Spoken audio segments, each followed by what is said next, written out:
사랑의 왕으로 우리에게 오신 아기 예수님께 영광의 박수를 올려드리기 원합니다. 네. 아멘. 네. 그리고 이렇게 합창으로 찬양 올려드릴 수 있도록 성경 주신 강윤미 집사님과 또 참여해 주신 우리 모든 분께 감사의 인사를 전합니다. 예배에 참석하신 모든 성도님 분들께 우리 위에 이 땅에 오신 아기 예수의 사랑과 평화가 가득하기를 마음을 다해 축복합니다. 여러분과 함께 성탄을 맞이하고 함께 예배 드릴 수 있어 더욱 기쁘고 감사합니다. 함께 올려드린 합창처럼 자신의 고유한 목소리를 내면서도 하나님 안에서 하나의 목소리가 되어 주님 오심을 찬양하며 주님 오심을 세상에 증거하는 우리 모두가 되기를, 우리 교회가 되기를 간절히 소원합니다. 네, 아멘. 잠시 기도하고 말씀 나누겠습니다. 주님, 이제 주님의 말씀을 나누고자 합니다. 주님의 참 복음의 진리를 바르게 잘 전할 수 있도록, 잘 들을 수 있도록 성령 하나님께서 이 자리 이 시간 가운데 역사하여 주시옵소서. 예수님의 이름으로 기도드립니다. 아멘. 네, 언어학에는 어휘적 공백이라는 개념이 있습니다. 분명히 존재하지만 분명히 존재하는 현상이나 경험이지만 그것을 지칭하는 단어가 없는 상태를 뜻합니다. 이런 어휘적 공백은 대부분 그 언어를 쓰는 공동체의 문화적 가치와 역사적 경험을 반영하는데요.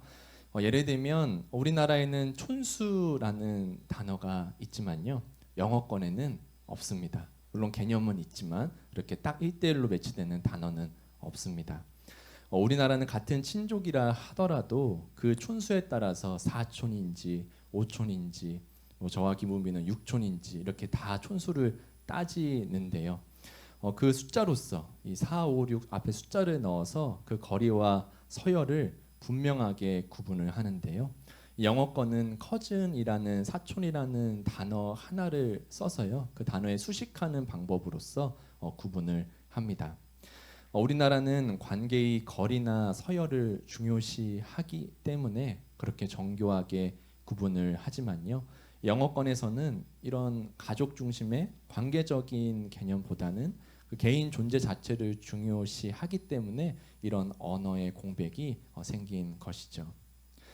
그러나 동서양을 막론하고 인류가 수천 년간 언어를 발전시켜 오면서도 차마 만들지 못한 공통된 어휘적 공백이 있습니다.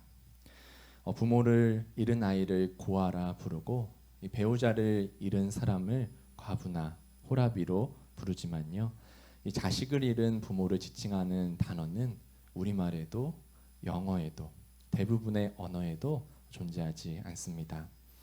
아마도 자식을 먼저 보낸 그 슬픔과 고통이 너무나 참혹해서 인간의 유한한 언어로는 도저히 표현할 길이 없어서이겠죠.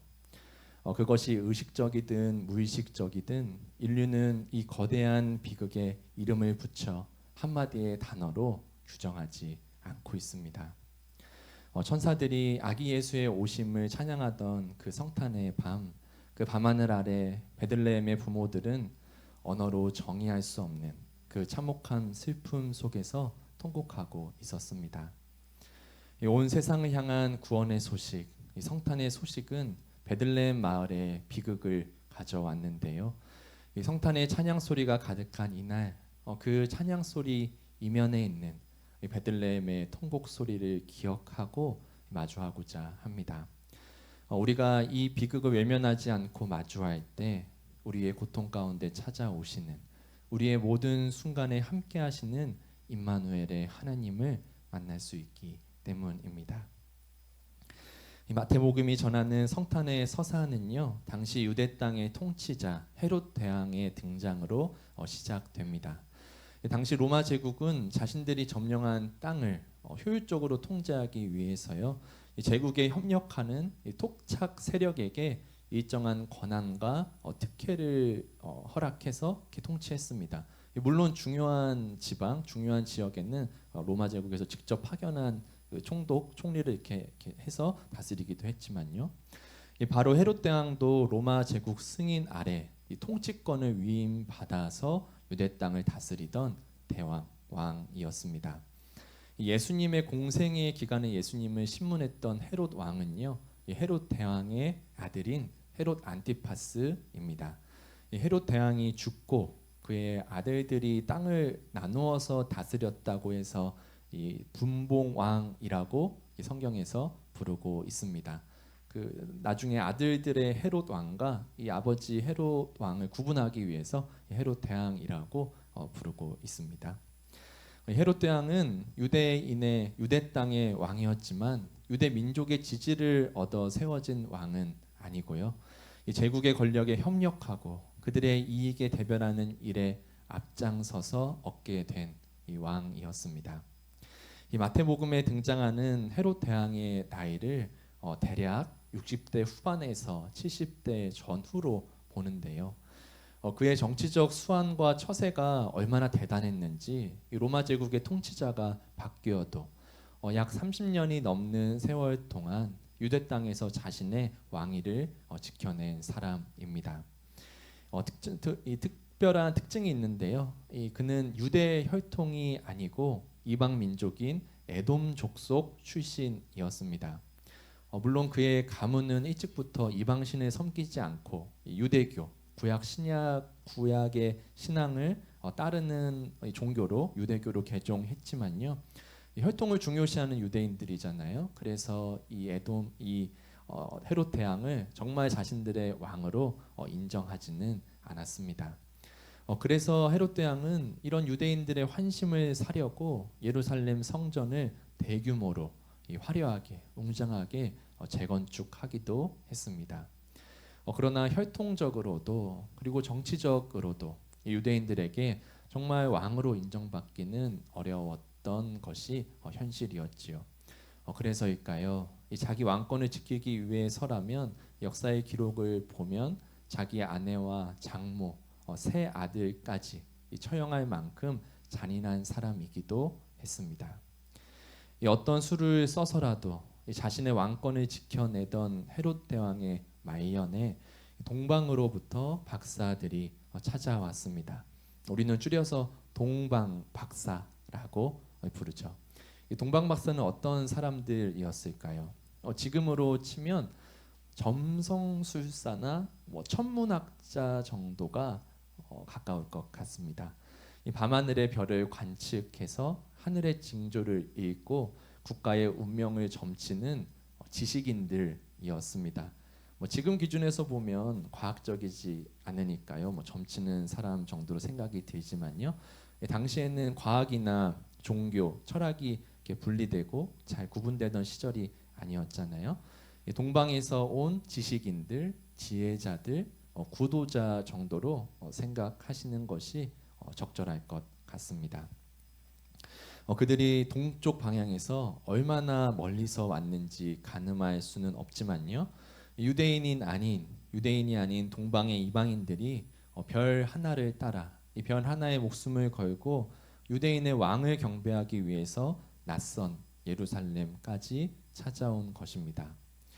그들은 이방인이었지만 구약의 예언을 알고 믿고 따르고 있었을 가능성이 높아 보입니다. 30년이 넘도록 유대 땅의 왕으로 있었던 헤롯 대왕 앞에서 동방 박사들은 유대인의 왕이 어디서 나셨냐고, 유대인의 왕이 나시니가 어딨냐고 물었습니다. 이 성서는 헤롯 대왕이 이 말을 듣고 당황하였고, 그리고 온 예루살렘 사람들도 당황했다고 당시의 상황을 묘사합니다. 그동안 자신의 왕권을 지키기 위해서 그랬던 것처럼요, 헤롯 대왕의 분위기가 사뭇 달라졌을 것입니다. 헤롯 대왕은 즉시 이 대제사장들과 율법학자들을 다 불러 모아서 이 동방 박사의 말을 확인합니다. 그리스도가 어디서 나는지 묻는 이 왕의 질문에 이 구약 성경에 정통한 그들은 미가서의 말씀을 인용해서 베들레헴이라고 답합니다. 여기서 참 아이러니한 게 그렇게 베들레헴에서 그리스도가 태어나실 것을 알면서도 그들은 그리스도를 맞이하기 위해 베들레헴으로 찾아가지 않습니다. 이스라엘을 구원하는 그리스도의 등장을 그들은 익히 알고 있었지만 원하지는 않았던 것이죠. 헤롯 대왕을 필두로 제국의 협력자가 되어서 특권을 누리던 예루살렘의 종교 지도자들, 귀족들, 관료들의 관심은 그들의 민족 이스라엘을 넘어 이 땅을 구원하시는 메시아가 아니라 자신들의 특권을 지키는 일이었습니다. 그들에게 메시아의 탄생은 단지 자신들의 권력 구조를 위협하는 불순한 존재의 등장일 뿐인 것이죠. 헤롯 대왕은 자신의 속내를 감추고 박사들을 몰래 불러 말합니다. 가서 찾거든 경배하고 돌아와서 자기도 알려달라고. 그러면 자기도 가서 경배하겠다고 말입니다. 이 대왕이 그 사람들 이렇게 몰래 불러서 이렇게 말하는 것을 보면요, 그가 나이는 들었어도 얼마나 그 처세가 빠르고 교활한지를 우리는 이렇게 상상할 수 있습니다. 그렇게 동방 박사들은 예루살렘을 떠나 베들레헴으로 발걸음을 옮겼고요. 이 별이 멈추는 그곳에서 이 아기 예수를 만나 기쁨으로 경배하고 황금과 유향과 몰약을 선물로 그분께 드립니다. 그리고 그날 밤 동방 박사들은 꿈에서 헤롯 대왕에게 돌아가지 말라는 하나님의 지시를 받아서 예루살렘을 들리지 않고 딴 길을 통해서 자기 나라로 돌아가지요. 예루살렘과 베들레헴의 거리가 약 10km 정도밖에 안 된다고 저번 주에 말씀드렸잖아요. 이렇게 러닝해서 뛰어가는 10km 정도면 3시간? 3시간이 아니죠. 러닝이면 1시간, 걸어서 가도 3시간, 4시간 이내의 거리인데도 동방 박사들이 돌아오지 않자 헤롯 대왕은 자기가 속은 것을 알고 몹시 분하였다. 분개하였습니다. 그는 자신의 왕위를 지키기 위해서 베들레헴과 그 인근의 2살 아래 사내 아기들을 모조리 학살하라는 명령을 내립니다. 이 학자들은 베들레헴 마을의 인구를 추정해서요, 희생된 아기들을 대략 30명 내외로 그렇게 추정하는데요. 우리는 그 숫자로 슬픔의 크기까지 측정해서는 안 될 것입니다. 베들레헴에서 메시아가 태어났다는 기쁨의 소식은 순식간에 자식을 잃은 부모들의 통곡으로 바뀌었습니다. 이 아기 예수께 경배하기 위해 찾아온 동방 박사들의 발걸음은 헤롯 대왕의 명령에 따라 아기들을 죽이기 위해 달려오는 군인들의 발걸음으로 바뀌었습니다. 이 군인들의 칼날에 무참하게 아기들이 학살되기 전 요셉은 꿈에서 천사의 경고를 듣고 마리아와 아기 예수를 데리고 이집트로 피신했다고 성서는 기록합니다. 그러나 안타깝게도 베들레헴의 다른 가정들에게는 그런 하늘의 경고가 주어지지 않았습니다. 이 마태는 이 참혹한 학살의 광경을 묘사하기 위해서 에레미야의 절규를 인용하는데요. 오늘 본문 18절의 말씀입니다. 우리 함께 읽어보겠습니다. 라마에서 소리가 되어왔다. 울부짖으며 크게 슬피 우는 소리다. 라헬이 자식들을 잃고 오는데 자식들이 없어졌으므로 위로를 받으려 하지 않았다. 여기서 언급된 라마는 예루살렘 북쪽에 있는 지역으로 과거 이스라엘 백성들이 바벨론 제국의 포로로 끌려가기 전에 쇠사슬에 묶여서 집결했던 비극적인 장소입니다. 또한 그곳은 이스라엘의 어머니로 불리는 라헬의 묘지가 있는 곳이기도 합니다. 이 라헬은요, 야곱이 가장 사랑했던 아내였는데요. 이 둘째 아들 베냐민을 낳다가 길 위에서 숨을 거두고 맙니다. 자신은 죽으면서까지, 자신이 죽어가면서도 끝까지 갓 태어난 아기를 보살피는 그런 어머니의 사랑과 아픔을 상징하는 여인입니다. 이 야곱이 이스라엘의 뿌리로 여겨지거든요. 야곱의 나중돼서 이스라엘이라는 이름을 받잖아요. 그래서 이스라엘 국가로도 이름이 명칭되고요. 이 야곱의 12아들이 12지파가 되니까요. 그 야곱의 아내인 라헬도 이스라엘의 어머니로서 그런 상징적인 의미 또한 갖게 된 것입니다. 풀어서 이 말씀을 말하면 이런 말입니다. 이 무덤 속에 잠들어 있던 이스라엘의 어머니 라헬이 다시 깨어나서 이 바벨론 제국으로 끌려가던 이스라엘의 후손들을 보면서 울었듯이 이제 베들레헴에서 학살당한 아이들을 보면서 다시 한번 통곡하고 있다는 말입니다. 이 마지막에 위로를 받으려 하지 않았다는 이 짧은 문장 속에 자식을 잃은 부모의 심정이 담겨 있습니다. 이 마태가 베들레헴의 비극을 전하며 이스라엘의 어머니인 라헬을 언급하는 이유는요. 이 고통이 몇몇 가정의 고통을 넘어서 이스라엘 민족 전체가 함께 아파한 고통의 기억이라는 점을 우리에게 알려주기 위함입니다. 이 자식을 잃은 부모에게 어떤 말이 위로가 될 수 있을까요? 어떤 신학적인 설명과 신앙적인 충고가 위로가 될 수 있겠습니까? 마태는 더 이상의 어떤 신학적 결론이나 의미를 부여하지 않습니다. 마태는 서둘러서 예수 탄생의 희망과 구원을 언급하지도 않습니다. 마태는 단지 이스라엘 민족 전체가 함께 아파하고 함께 눈물 흘리는 사건이었음을 말할 뿐입니다. 아무리 메시아를 고대하던 유대인들이라고 하지만요, 그분으로 인해 한순간에 자식을 잃은 부모들에게 과연 아기 예수의 탄생이 구원의 소식으로 들렸을까요? 요셉의 꿈에는 임하시고 정작 자신들의 절규에는 침묵하신 하나님을 그들은 어떻게 받아들일 수 있었을까요? 복음서 어디에도 예수님이 이 사건을 직접 언급하신 기록은 없습니다. 그러나 분명히 주님은 이 비극을 알고 계셨을 것입니다.